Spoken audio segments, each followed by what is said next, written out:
thoughts. Analog thoughts. Analog thoughts. Analog thoughts. Analog thoughts. Analog thoughts. Analog thoughts. Analog thoughts. Hi, welcome to the 22nd episode of Analog Thoughts. I'm going to skip the intros and just kind of get right into the meat of the episode. First and foremost, maximum spoiler warning. If you haven't watched the Barbie movie yet, go and watch it before listening to this episode. And if you've seen the Barbie movie, then you probably already know why I decided to talk about it. This is also kind of just another warning. I'm going to be talking about the psychological and spiritual implications of this movie rather than talk about the actors and production and that side of the movie. Obviously, I am going to touch on those things because how can you not if you're talking about a movie? But if you're looking for a bunch of like behind the scenes stuff, that's not going to be this episode. This is a dissection of like what I said, some of the deeper pieces of what this movie offers. I feel like you can already get loads of production and behind the scenes stuff just by doing some internet searches. So I'm not going to beat that horse to death. Also, I just don't really feel like that would be in the nature of this podcast. So anyway, my first job was actually at a movie theater. I worked there for 4.5 years, and I have really fond memories of going to the movies with my friends, and it was like this experience that went beyond just going to a building to watch a movie. You were going there and you were sharing an experience with your friends, and you would talk about the movie, and you'd share laughs, you'd share tears, you'd share the emotional connection with them, and you'd go through that experience together. And not only did I feel it during this 4.5 years when I worked at the movie theater and like watched every movie that came out during that time, I felt it before then. I feel like it was a really big piece of my childhood, and it was this special thing. And I'm gonna sound like an old man here, but in the 90s and I feel like 2000s, there was this, and before that, like for many years before that. But for me personally, when I was growing up, going to the movies felt different than it did now. It was this big special occasion where you would kind of make a whole evening out of it. The getting ready to go to the movies, getting into the lobby, smelling the popcorn, having seen like commercials play previews for the movie you were about to go see, and then going in and having that experience with your friends or family. And like, I feel like today some of that experience is lost because of streaming. Even though you can watch these movies and share those laughters and share those emotions from the comfort of your own home, it just feels different. I don't want to say it like degrades the experience. It just doesn't feel the same as going to the movies, if that makes sense. I feel like the Barbie movie was really good at getting people excited to go to the movies with their friends and excited to make a whole evening of it. And I feel like for people it was more than just going to see a movie. It was a whole experience. People dressed up and people were going in big groups, and it sort of tapped into this sense of nostalgia for going to the movies. We've kind of seen it for some things like big intellectual properties or big characters and icons that have like Harry Potter or for Star Wars. People get dressed up and they camp out in lines, and they wait for the movie to drop, and it's like this big, just being there is a whole production in tandem with experiencing the production of the movie itself. So we have had some of those in the last few decades, but I feel like Barbie was a really heavy hitter. I didn't go on the opening night or anything. I went like weeks later, but there were still quite a few people there, and I did go with friends, and we all did have a really good time. People who went and saw the movie together were emotionally invested and excited to be there together, and they were laughing and crying with Barbie and with each other. And I think because of this because of this cultural phenomenon aspect of it, which I don't know if you want to call it a cultural phenomenon. I feel like it was something that was kind of planned in the marketing of this movie. They knew that a lot of people were going to go see it, and a lot of people were going to hopefully resonate with it, which I feel like people have. But I think because of this sense of togetherness that it's brought with moviegoers, and this sense of like fun and zaniness and just like being over the top and silliness, it's going to get this.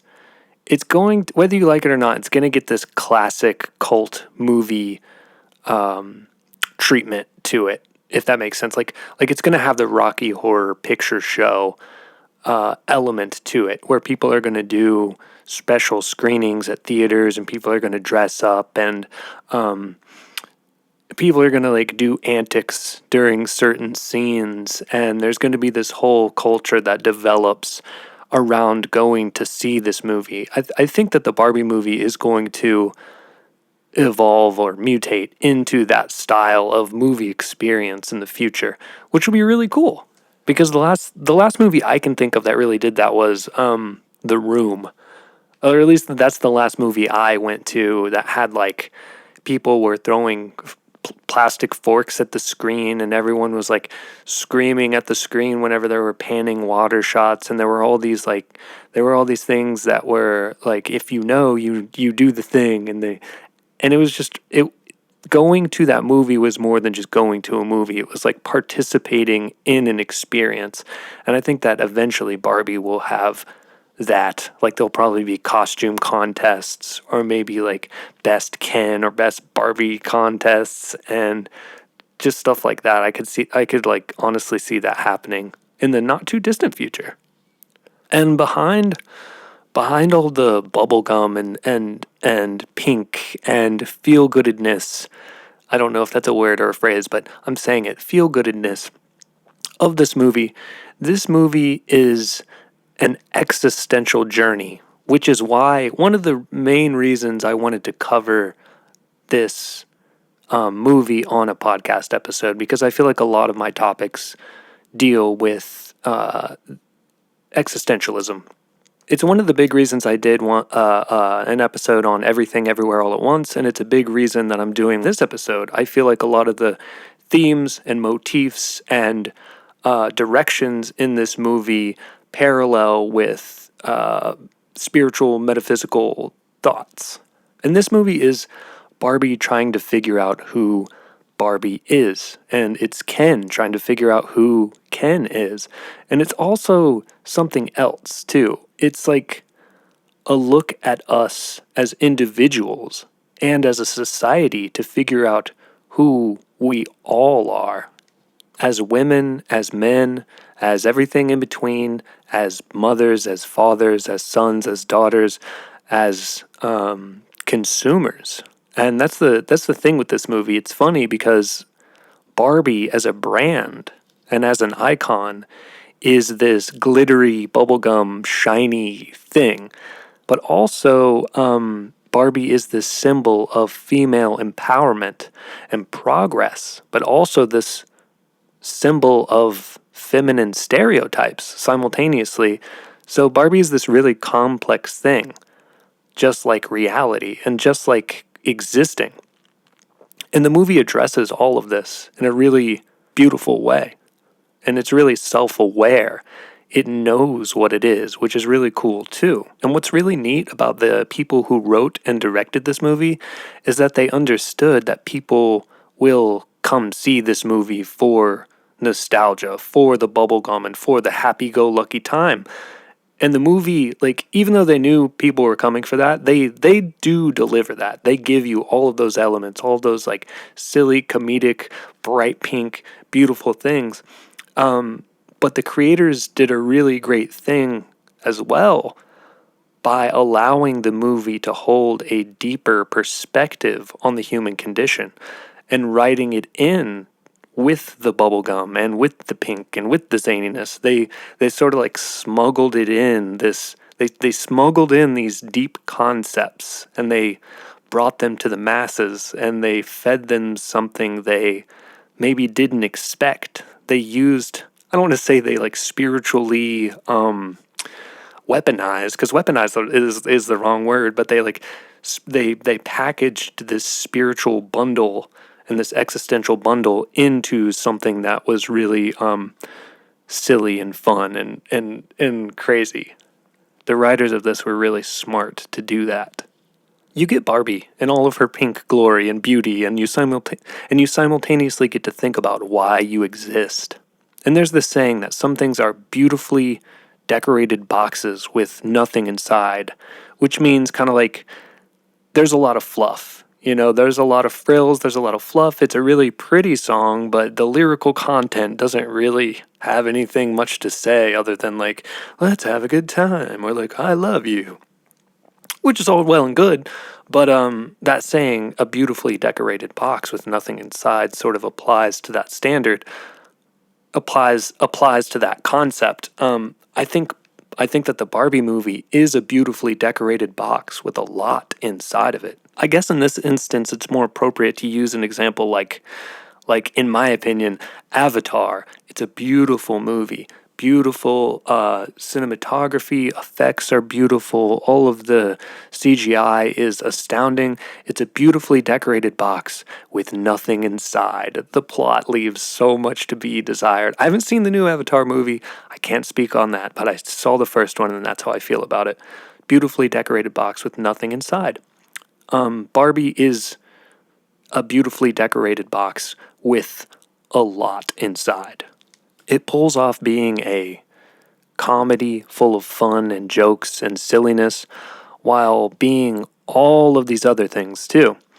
Is it a corporate intellectual property whose goal is to make money? Yes, it absolutely is. Mattel wanted to make money with this. They wanted to sell tickets and also sell toys. But luckily, the creation of this movie fell into the right hands. When I was doing some research for this podcast, there are actually a lot of stories, or I don't want to say a lot, but there are several stories where the writers, Greta Gerwig and Noah Baumbach, the writers of this movie, go up to bat against the people at Mattel to keep scenes in the movie. Notably, one of the scenes where Barbie meets an elderly woman on a bench and tells her that she's beautiful, and also some of the scenes where Barbie meets her maker in the like white plane of existence with the soft colors closer to the end of the movie, are two examples of Mattel asking them to omit scenes or change scenes and them saying no because this is our creative vision, and I know you guys want to maximize your profits and think that people will think X, Y, or Z, but just trust us in our vision and what we want to make this movie rather than what you think will make the most money. So kudos to them for standing their ground and really letting the movie exist how it needed to exist. The movie is really pretty, and they could have gone full CGI mode on it, but they really didn't. The scenery in Barbie Land is all handmade and hand-painted and really bright and vibrant. And that alone is a serious feat of human achievement. It's art, and it's intertwined with the nature of this movie. Looking at this toy, this person, this creation living in this beautiful yet superficial, artificial, perfect world that really could have only been done effectively, in my opinion, by hand. The perspectives, the color palette, the vibrance. The colors specifically are an homage to Technicolor cinema, but through the lens of Barbie. And I was kind of thinking about the way that this movie reminds me of Pee-wee's Big Adventure or any of the Ernest movies. There are these almost like rules. There's the way that the world works. For instance, with Pee Wee Herman, R.I.P., Pee Wee Herman always has this serendipitous way of always coming out on top. Even when the chips are down, he finds a way. Or like in his world, it's full of crazy contraptions and weird experiments that somehow always work. Even though they obviously in the real world would never work, they always do for him. And Barbie's the same way, at least in Barbie Land. Everything is glitz and glam, and she can slide down a slide in this perfect posture, and the whole, like all the way down, and with her legs straight out, and fall perfectly down her dream home into her car until everything starts to crack, of course. My point here is that everything parallels with things like Pee-wee or Ernest when she's in Barbie Land. It's larger than life, and everything cascades how it's supposed to, just like a child's perception of Barbie. And that sort of parallels with the child perception of Pee-wee Herman's mind, where he's existing in this almost like imagination world that he's created for himself. So of course everything's going to go off without a hitch. And it's like that. It's like that in the Barbie movie. Everything in Barbie Land is encased around this childlike sense of imagination. And that just goes back to the nature of the set design. Everything needed to look tangible and playful, and they did a really amazing job at capturing that essence. They captured it in the costumes too. They're perfect and glamorous. That's the life of a Barbie and the life of a Ken. No cracks or blemishes or imperfections, just good, happy times full of fun and glam. And this is where some of the beauty of the writing really starts to shine through. When Margot Robbie, aka stereotypical Barbie, cracks during the dance number in Barbie Land, because she like kind of, for lack of a better term, I'm going to use this term, spirit bonded. She spirit bonded with a person in the real world that is going through some real struggles and real problems. And for decades in the real world, not in the movie real world, but in the actual real world, Barbie has had this backlash or hate from people who see her as this standard of unattainable perfection. And it has indeed actually created these subconscious standards for women and girls and boys for a long time. And eventually these kids grew up and they realized that things aren't perfect like Barbie. The character in the Barbie movie played by America Ferrera, Gloria, is one of these kids who grew up and realized everything is not perfect, and now I'm going through it. And now that she's grown up, her thoughts lean into existential dread, thinking about aging, thinking about death, thinking about life. And Barbie feels this. Since Gloria has been playing with her daughter's doll, as Gloria works for Mattel and is trying to get new ideas and inspirations, Barbie in Barbie Land picks up on this. She starts to feel this piece of darkness, this existential dread. And this whole scenario is also a look at how Mattel has impacted society in general. They've been somewhat forced to be open about that over the decades, and especially today. Also, on the flip side, Barbies have been empowering women as well. It's not just been, look at this unattainable standard. They've been empowering. And Barbies, without a doubt, have encouraged kids to strive for bigger things. They've encouraged women to think of themselves as doctors and scientists and presidents and things in the real world, and to go beyond being homemakers and housekeepers. That was actually the intention of the creator of Barbie, Ruth Handler, way back in the 50s. She saw her daughter, Barbara, playing with paper dolls and thought, man, it would be cool to make a dress-up doll that could get kids thinking about what they'd like to be when they grow up. So her intentions with this were good. At the time, there were only really baby dolls available in the United States. And that's why we see at the beginning of the Barbie movie, the whole 2001 Space Odyssey, these little girls are slamming their baby dolls on the ground like, we're done with these toys. And then Barbie shows up for them and they're like, whoa. Things started with good intentions. Ruth Handler had this sense of wanting to create feminine empowerment in the kids that were playing with these toys. And speaking of playing with these toys, let's go ahead and talk about Weird Barbie, a toy who had been played with too much or a little too hard in the Barbie universe. But the way that I look at Weird Barbie is that she is the shaman of Barbie Land. She's been played with too hard and she's seen some things. She's seen past the veil and knows things that the other Barbies don't. And the Barbies respect her, but they also kind of fear her because she's different and weird. But she has had the biggest dose of reality. She's seen things that the other Barbies haven't, and she knows what needs to be done. And she tells Barbie, if you want to go back to feeling right, at peace, you've got to go on a journey to the real world. And then in true shamanic fashion, she encourages Barbie to find herself, find the human that she has, the term I'm using, soul bonded with, which is kind of like, I feel like a representation of the dark part of the psyche that she's trying to ignore, the dark parts of her mind that she's trying to ignore.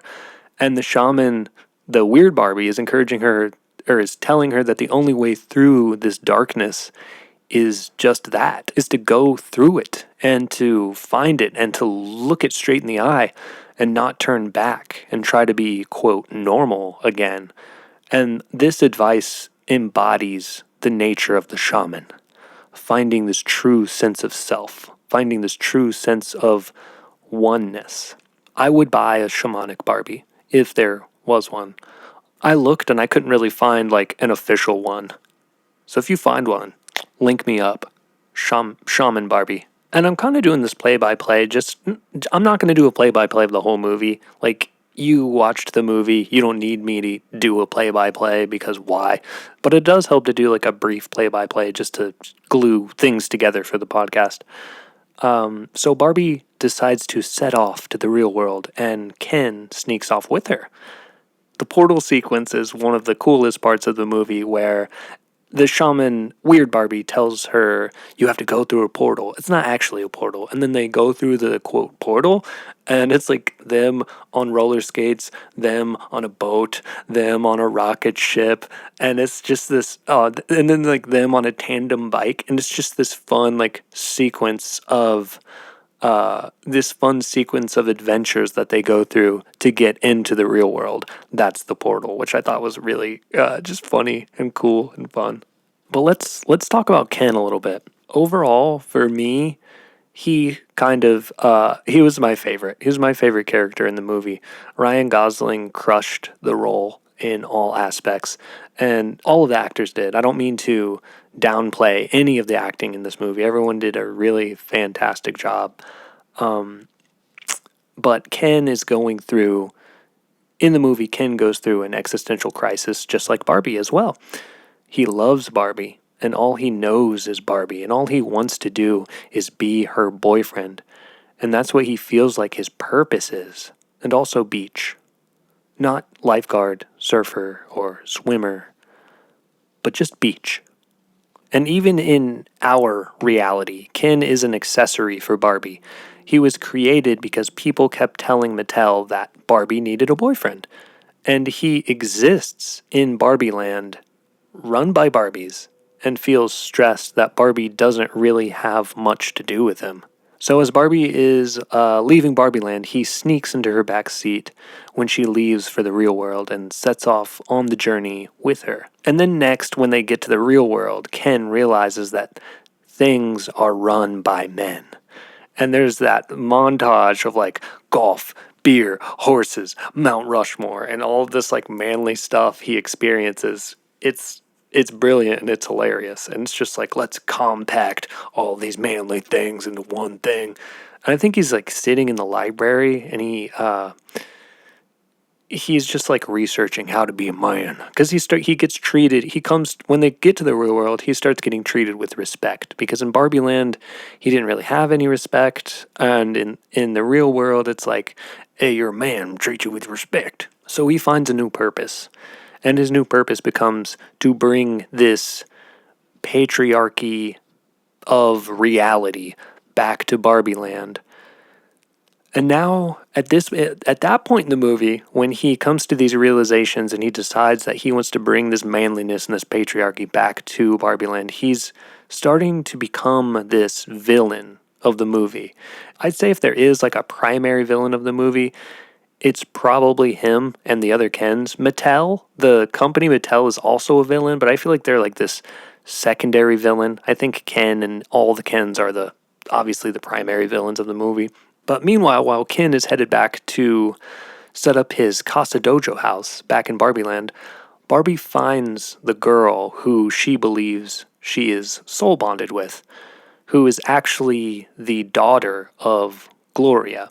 And she's kind of she's kind of like a badass. She's like, I'm here, I'm not taking this, Barbie, but she's also kind of mean. Because like Barbie shows up and Barbie's just like, hey, everything's fun and chill and it's going to be a good time. Why are you so sad? Why am I feeling sad? Please let's not feel sad. But Gloria's daughter, Sasha, says, you set the feminist movement back 50 years. You destroyed girls' innate sense of self-worth. And at that point, a bomb goes off in Barbie's head. Because she never meant to make kids feel bad. She only ever wanted to create happiness and empower kids. And this scene is a reflection of how society in general has interacted with Barbie over the past few decades. She was created to help empower, but mutated into being, once again, this standard for perfection. This packaged and sold version of what a woman should look like, dress like, and act like. And Sasha represents society saying, how dare you force feed us this version of a beautiful, happy woman while we are actively being oppressed, hurt, and pushed down, and objectified. And she's not wrong. But also Barbie isn't wrong either. So Barbie in the movie hadn't thought of these things before.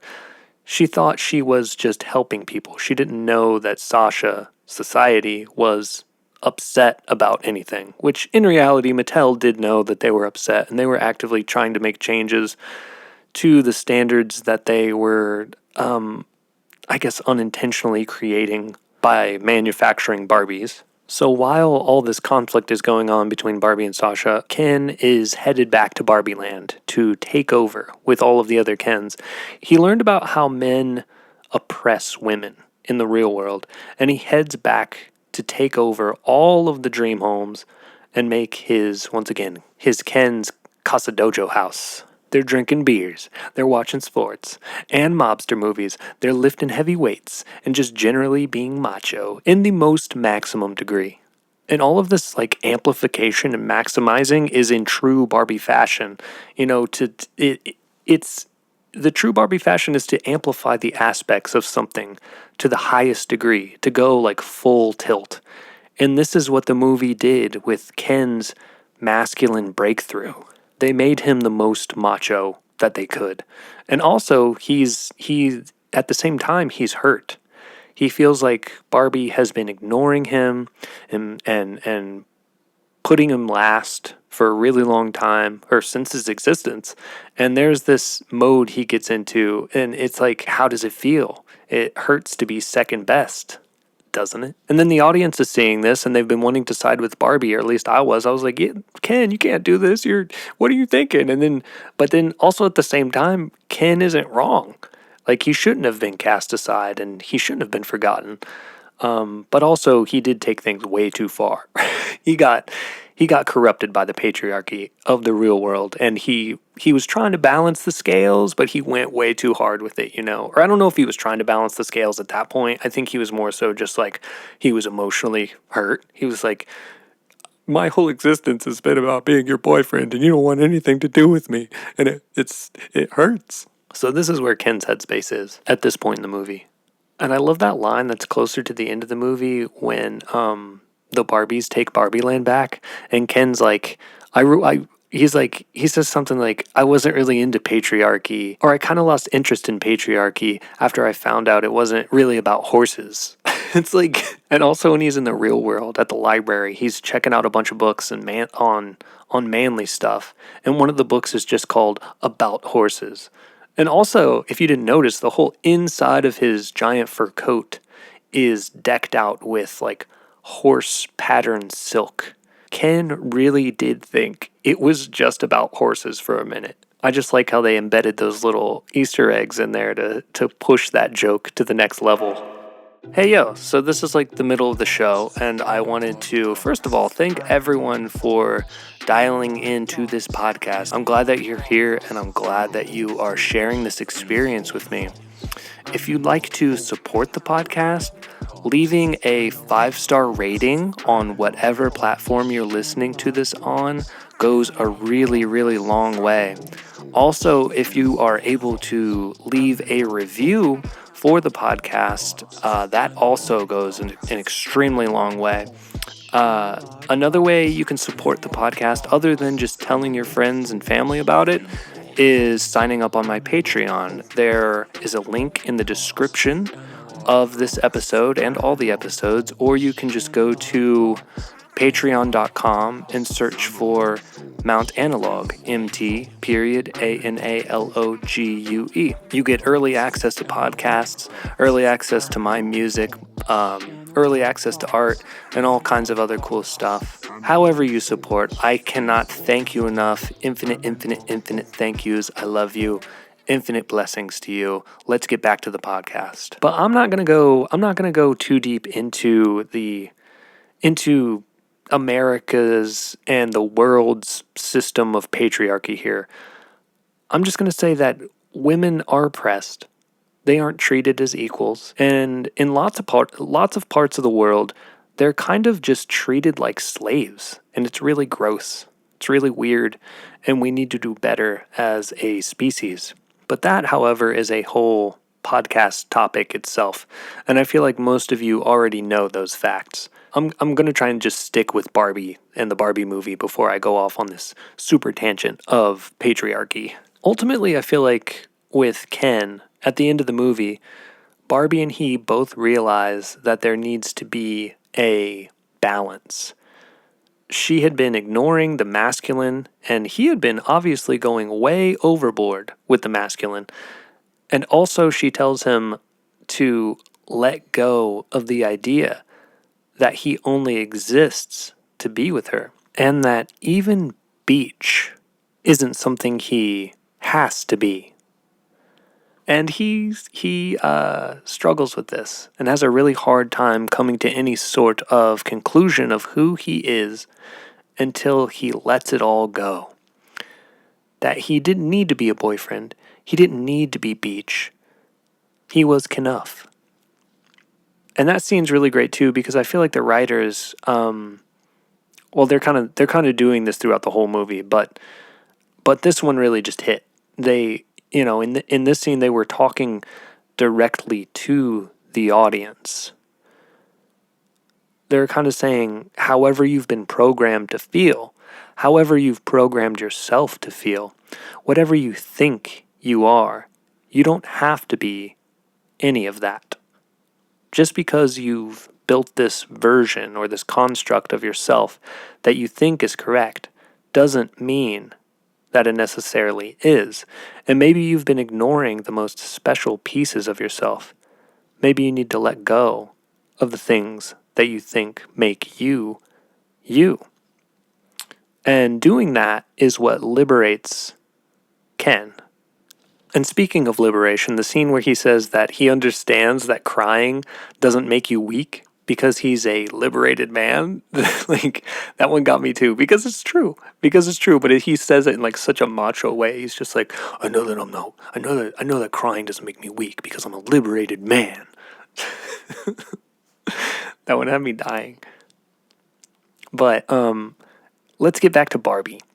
When she comes back to Barbie Land with Gloria, I know I'm kind of jumping all around here, but you've seen the movie, so I think staying like linear isn't super important. I'm just gonna run with it. So stick with me.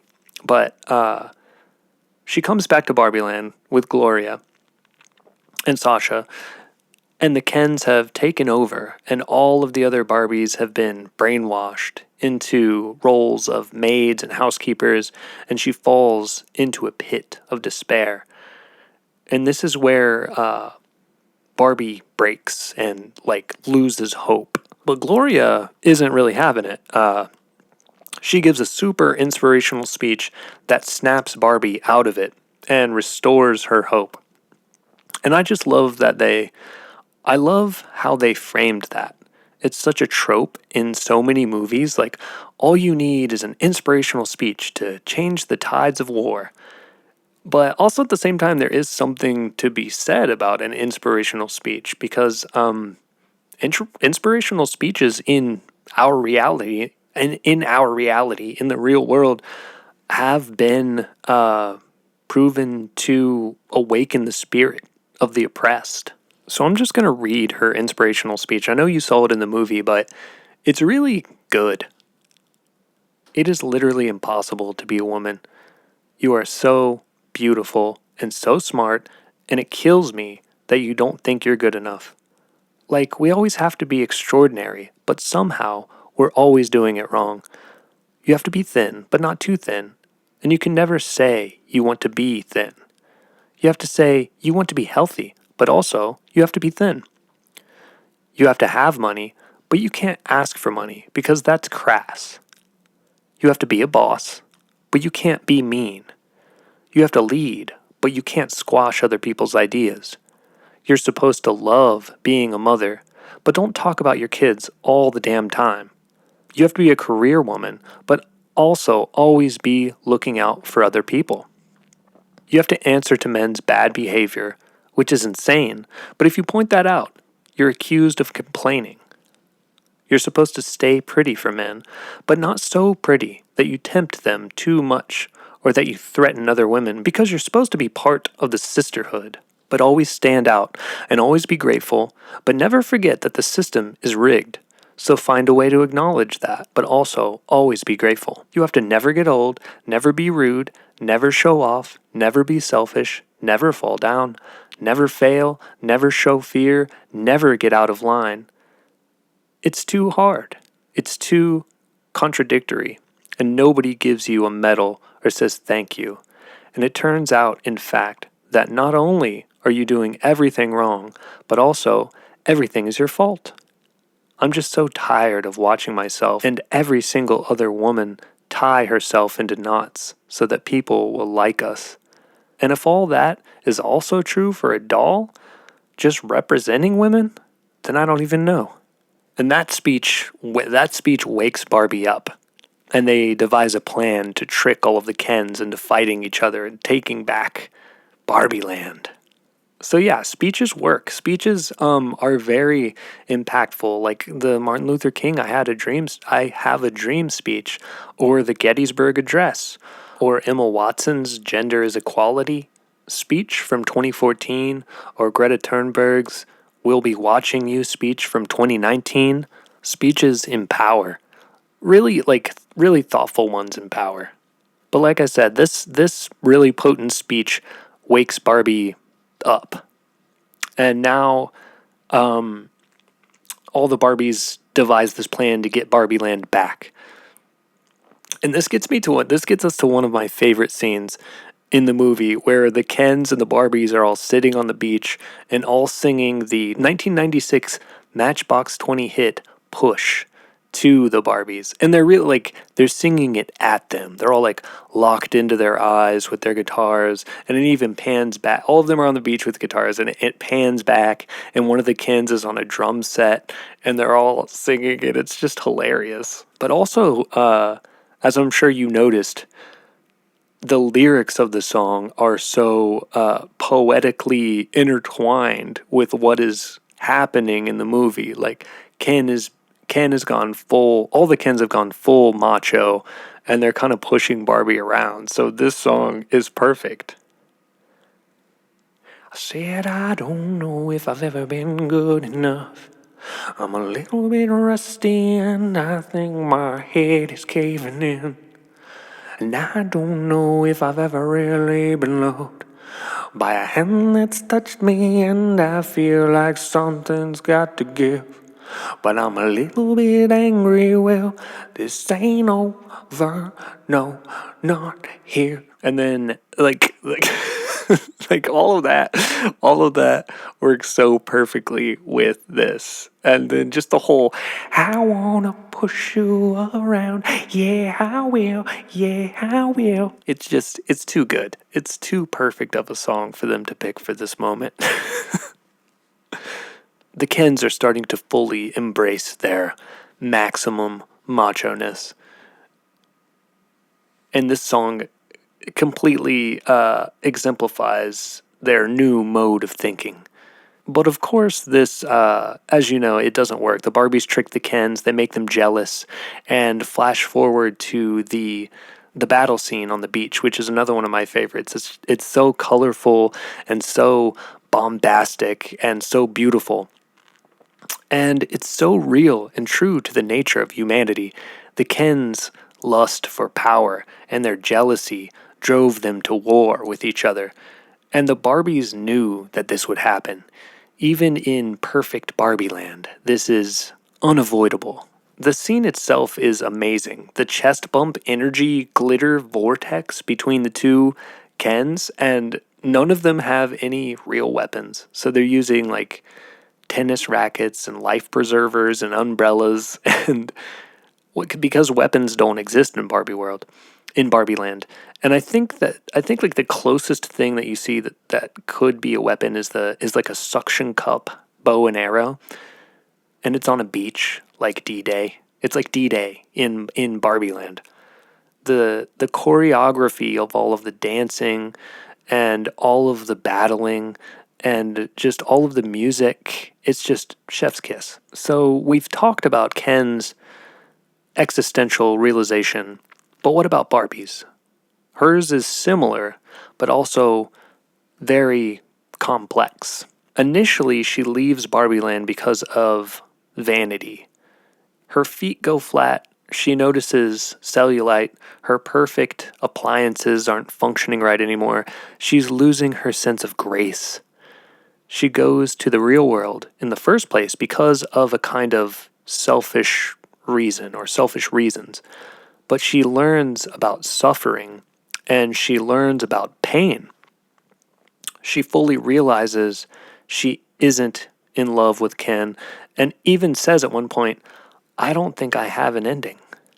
After her discussion with Ken about finding out who he truly is, she gets whisked off to an all-white plane of reality with Ruth Handler, her creator, essentially her god. And in this scene, I kind of feel like it's like Barbie's died. Or when I was watching this, I was thinking like, whoa, did they kill Barbie? You know, she can't go back to being Barbie because she's been through too much and understands too much now to go back to that superficial, stereotypical Barbie life. And also, she literally meets her maker in this scene. And I feel like that sentiment wasn't lost on the viewers. Like Barbie leaves, goes to this all-white plane, meets her maker. I was thinking, and like as I was watching it, like Barbie's dead. This is really my favorite part of the movie. When Barbie and her maker are just existing in this white plane with now soft colored light projected on them. And it's visually it's a contrast to the otherwise vibrant, explosive colors of Barbie Land. And Barbie has this subjectivity now. She feels that she exists on her own terms. And that kind of scares her. She's never felt that before. She says, I don't feel like Barbie anymore. And she's had this awakening. She says, I want to be the one imagining, not the idea. And this is really important here. She comes to the realization that she has the capacity to be a divine creator and not just someone else's plan. She realizes that she's more than just a toy playing around in an experience created for her. She wants to create an experience. And this also comes back to the feminist and humanist nature of this movie. I'm not an object to be used for anyone's purpose. I create my own purpose. And when Ruth tells Barbie to close your eyes, now feel, Barbie sees this montage of families and friends spending time together and laughing. And all this footage in the movie is actually sourced from the cast and crew, which was just a neat little thing that I read. Like, I didn't know that when I was watching the movie, but that makes it even that much more special. And Barbie sees all this. She sees this montage of life and laughter and light, and she couldn't access these thoughts and emotions as a fictional character, but now she's become real. And she realizes that humanity and those that exist aren't defined by their careers or their outfits, and that life is about a deeper spiritual connection. A connection of generations and hopes and dreams that are passed on through the passage of time. And then everything fades to white. And for me, when I was watching this, like I said, I thought she had this grand realization, and she was like, "Okay, I'm good. I'm done being Barbie, so I'm dead." And I really thought in the movie that they killed her, and I thought that that's how they were gonna not killed her, but I thought that she was like, "I'm out," and that was just it. But then it snaps back into the real world, and we get the wonderful scene of Barbie going to the gynecologist in the Birkenstock sandals, which obviously is meaning to say that Barbie is now a part of womanhood, and she is now a part of this cycle of mothers and daughters and this feminine cycle of life and death and rebirth. And I think that Mattel has successfully rebranded or solidified the branding of Barbie as a feminist icon in this movie. And it's wild how that it all kind of started this way. And it's cool to see it come full circle, where the initial ethos of Barbie is actualized for a new generation. This movie is also important because it's a great expose on mental health. It's another reminder that no one is perfect. Not even the most seemingly perfect people have their shit together. And that's completely okay. And it's completely okay to change. That change is healthy and also inevitable, and that change hurts, but it is very, very important. So I love Barbie's journey. I love her realization of what her meaning of life becomes, and I love her capacity for change in this movie, and I love her ability to go outside of her stereotypical artificial world and see beyond into the realness of life. So I kind of feel like it's getting closer to the end of the podcast. I just have a few more notes and then a couple more segments, but I wanted to talk a little bit about some of the characters I didn't really touch on. I didn't really talk too much about the Mattel CEO, Will Ferrell, because I think, I think he did a great job, and I loved his performance, but I think it was more so there for the sake of comedy. It doesn't add too much to the plot other than just like comedy, but he does an amazing job at doing that.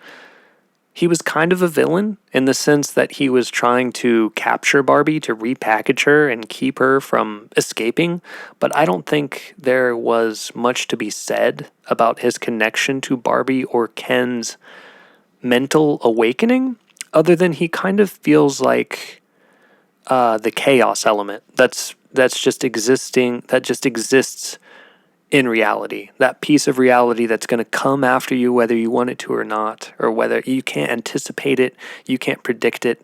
I feel like in this movie he represents the chaos element. He did have some really great lines though. One of his lines was, "We sell dreams, imagination, and sparkle." And when you think of sparkle, what do you think of next? Female agency. I think, in case you don't know what female agency is, it is the capacity of women and girls to take purposeful action and pursue goals free from the threat of violence or retribution. So I just thought that was a funny line where he's like, oh, we sell sparkle, we sell glam, we sell imagination. And what do you think of when you think of that? You think that. I just thought it was good. Will Ferrell, you've done it again. I'm not going to downplay his role in the movie.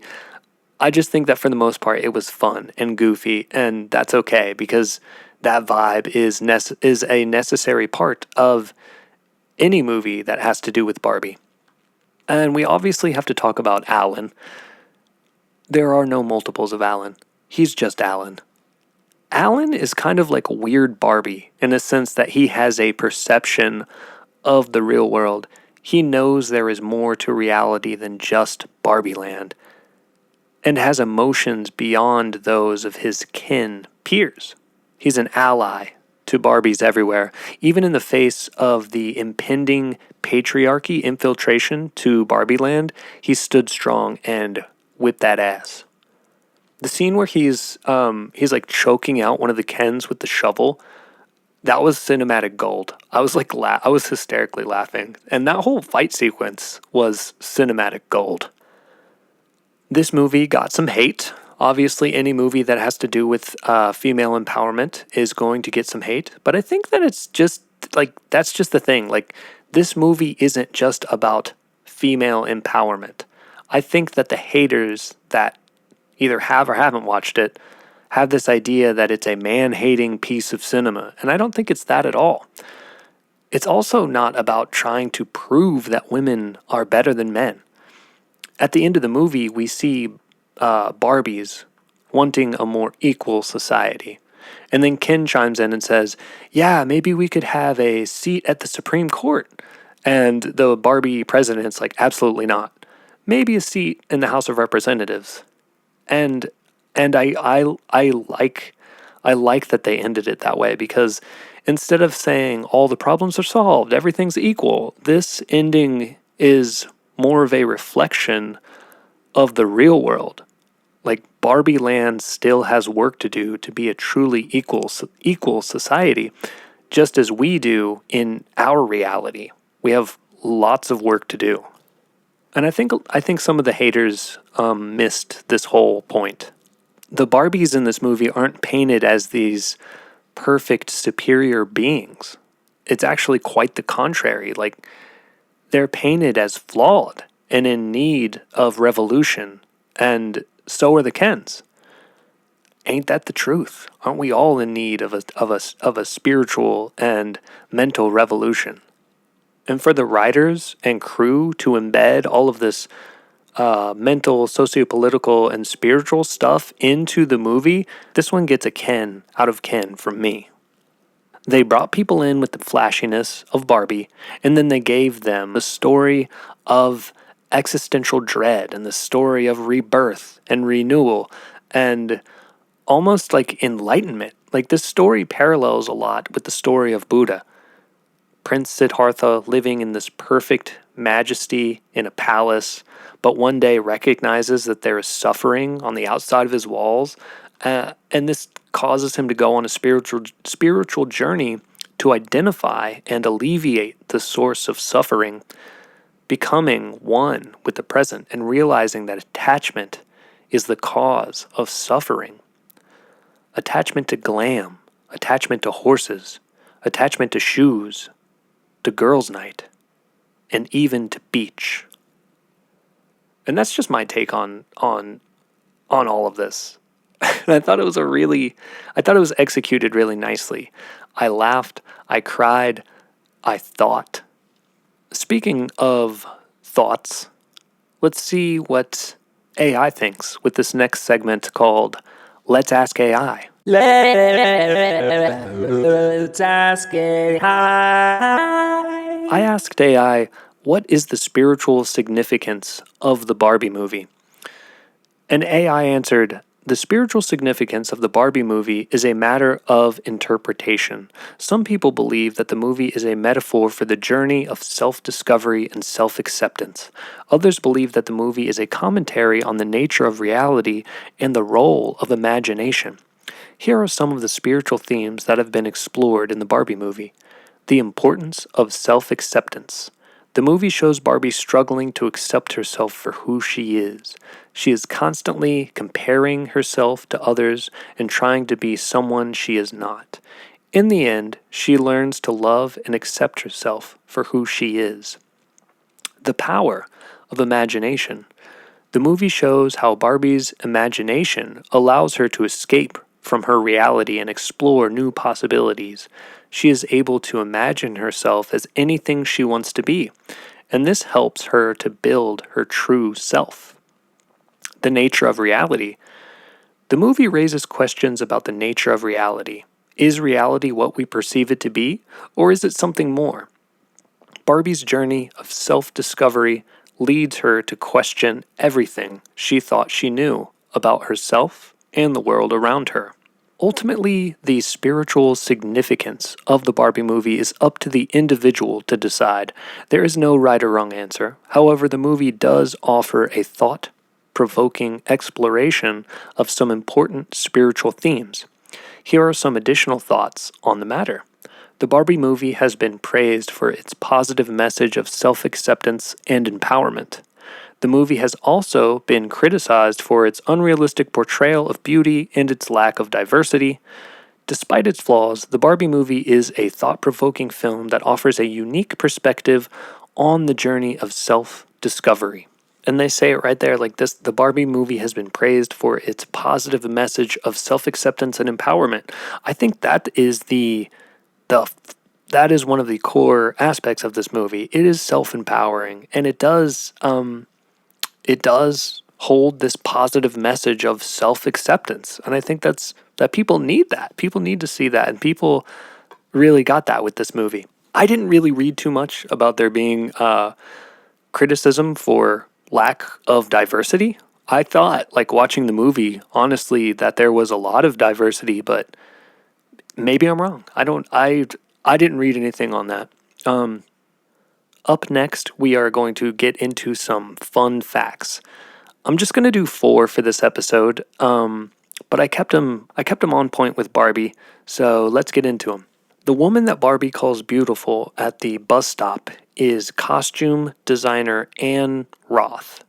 The 91-year-old designer is known for her costume work in Midnight Cowboy, Hair, The Talented Mr. Ripley, The Village, Mamma Mia, and more, for which she has won 2 Academy Awards. She is an industry veteran. I just thought that was cool that they picked this person who's been a part of so many classic movies to play that role. An industry veteran and obviously a very strong person, very strong woman. Fact number 2 is that in the scene where Ruth Handler and Barbie meet for the first time and have their tea, their hands reach out and touch. And in this scene, it is shot to look like the creation of Adam by Michelangelo, imitating the moment when God gives life to the first man. I'm sure everyone knows this image. If you don't have it in your head right now, think of like 2 fingers reaching out and touching each other, and that will spark what this image is in your mind. But they modeled that scene of their hands touching, of Barbie the created and Ruth the creator reaching out in this similar fashion. Number 3 is that this movie is very inspired by The Wizard of Oz. When Barbie and Ken are leaving Barbie Land, there is a movie theater that they pass playing The Wizard of Oz. Also, when they leave, they are on a pink brick road. And just the overall plot and screenplay parallels The Wizard of Oz, like tales of young women going on journeys that change their worlds. They're colorful and dazzling and larger than life, and they have these sets that are also larger than life and seem like they exist in their own universe. But you can just tell when you think about it, like there's lots of inspiration going on here from The Wizard of Oz. This last one, I'm sure most of you did realize this, but if you didn't realize, the opening scene where the little girls are smashing their baby dolls and looking up at Barbie in her black and white striped bathing suit, that is an homage to 2001: A Space Odyssey. I'm sure most of you know that. I feel like most people did and picked up on that. But the thing you may not have picked up on, I didn't, just because I'm not deep into Barbie lore, is that the outfit she's wearing, that black and white bathing suit, is the outfit that the very first Barbie ever produced was wearing way back in March of 1959. So there you have it, my take on the Barbie movie. And I hope it left you feeling empowered and aware that change is always possible. The world has gotten better over time, but we should always strive for better. And we still have a lot of work to do for equality, for spirituality, for mental health. So keep laughing and keep smiling and keep using your imagination to envision the future that you want to be a part of. You are Kenough. Remember to check on your mental health, and remember to check on the mental health of your loved ones. Bye. Thoughts. Analog thoughts. Analog thoughts. Analog thoughts. Analog thoughts. Analog thoughts.